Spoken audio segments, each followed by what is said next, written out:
I see that she is not wearing a raincoat. She is wearing a black bin bag.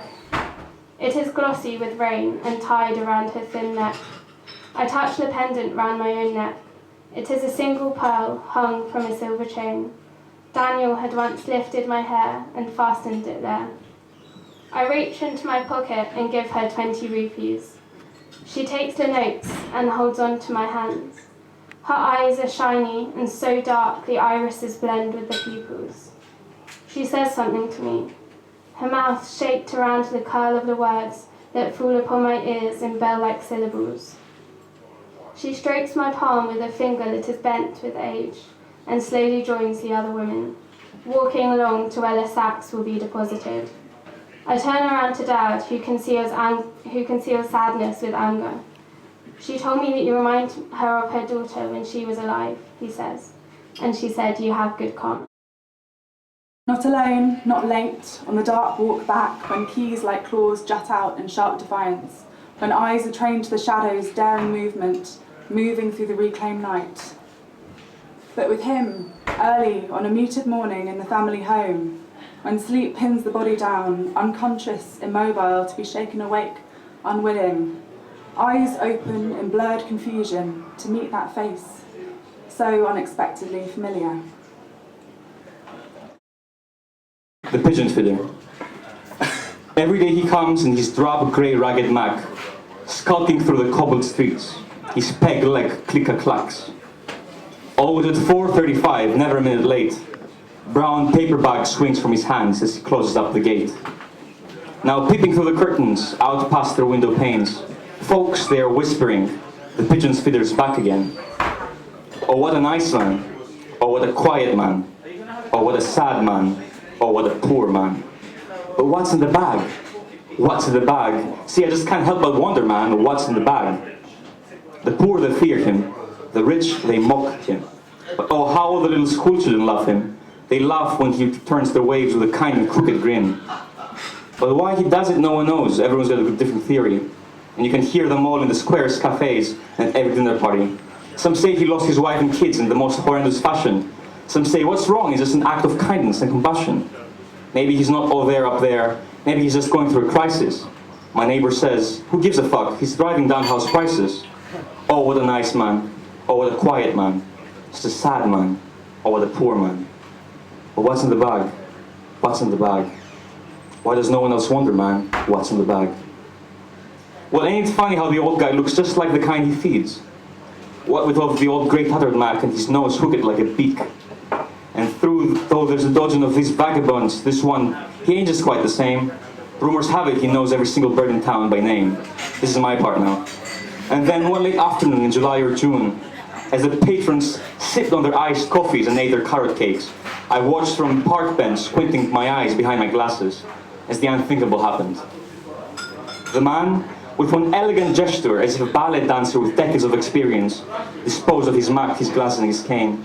And he twisted and turned and twisted again, and wings fluttered, and noises were made, and his neck was elongated, and he shrunk and transformed over a long and painful choreographed contortion to a pigeon, much akin to the ones around him, except this one had the same wooden leg as the man he sprung from, in complete silence in the moment of communion, which to me felt like the Holy Spirit's breath, or passages from the Bible. He flew away towards a new visible moon, and then they were one. Heavy heat waves of pleasure and pressure relaxes our expressions into smooth, melted rock formations, like Pompeii after Vesuvius. This featherstone is formed. Rock men and rock women, made of cool molten stone, boulders rolling to slow work at the height of day. See the serenity in the permanent, heavy, frozen moment of them posing and panicking into the direction of history. Slightly wired eyes break through fixed slits in hardened masks, illuminating to me the need to admit above all else to the human soul. Rocks don't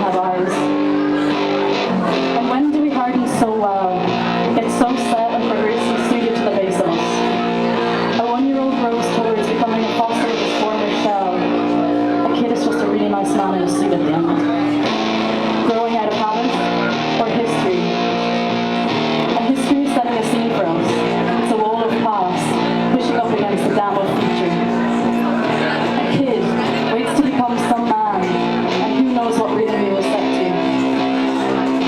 Youth must have the most honest face on earth. Flash photograph the Mona Lisa. Preview the wheel in fast spinning motion. Burn out all the detail. Increase the age of the smile. The kid is just a really nice man in a suit. And not yet marked, not yet disappointed. Young, life full of fame. The kid is just a man. Is he? Yes. It's the unknowingness at the heart of him which works so purely in his favour. A man. Get back to where you wanted to go. It's all you and me and life for all the kids on earth waiting to turn to rock. Rocks don't have eyes and scholars don't know books. It's just children waiting for the heat. Upon the hour our clock strikes 7. What wandering wasters stumble towards the bend? Their fleeting sorrows seem to meet no end. No humble crowd to feed the day's pay. The wishes of the futile are washed away. Come give us a tip, lad, you young spot of bother. Lend your helping hand to the waster's life horror. A minute in his shoes can fill the hourglass. The ball at her feet might sweeten her sour heart. Take notice, you scurry so tender and neat. Don't forget those wasting royals who drip at your feet. The day may arise where you fill their shoes, and the knights of Clenley should stumble and lose. Bridges to break, cutting types on the stereo. Still no end. Quiver, shiver, run, the constant born against sun. Within layers of history, her tale still unsung. If only she was given an answer from the suited beast of charge, then perhaps those fleeting sorrows could gleam beyond the scrapyard. An illness born from waiting, a sickness in the sun, no hope, resolution fading. Can her battle be won? If a waster wastes in waiting, is the blame a mirrored few? Whilst there's only helpless helping, the blame's not on you.